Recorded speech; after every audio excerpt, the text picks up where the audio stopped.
انا طلعت بكامل ارادتي، طلعت بكامل ارادتي وبراي، وما في اي حاجه اسمها انا مخطوفه.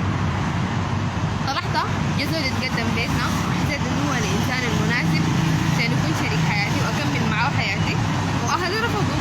شفت في الانسان ده كل طموحاتي واحلامي وطلعت معاه وتزوجنا، عقدنا بواسطه المحكمه الشرعيه ورسلنا القسايم لاهلي، بس هم شافوا انه الزواج ده ما ماشي.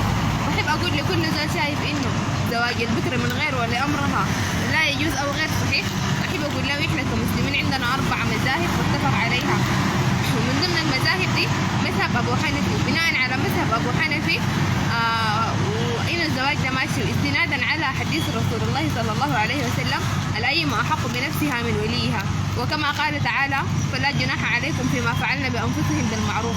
صدق تعالى سورة البقرة الآية 134. وانا ما شايفه عيب او حاجه غلط انه واحده تختار الانسان اللي عاوزه تكمل معاه حياتها، ما شايفه كده، ولا شايفه نفسي اول وحده ولا اخر وحده اعمل كده، وشايفه انه ده حق من حقوق شنو؟ شايفه انه ده حق من حقوق اي واحده فينا كمرأة انها تدافع عن حقها للنهايه.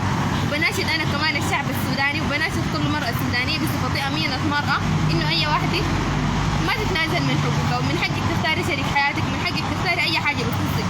حتى في ديننا الاسلامي الدين قال النساء شقائق الرجال، ما قال النساء تحت الرجال.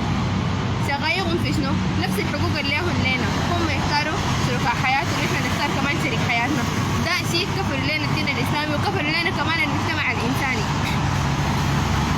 بما ان البلد بقت مدنيه وكفرت الحريات الشخصيه، اذا كان صحيح فأنا من حقي أن أختار شريك حياتي بغض النظر عن رضا أهلي أو رفضهم، لأنه كل شيء نصيب من رب العالمين.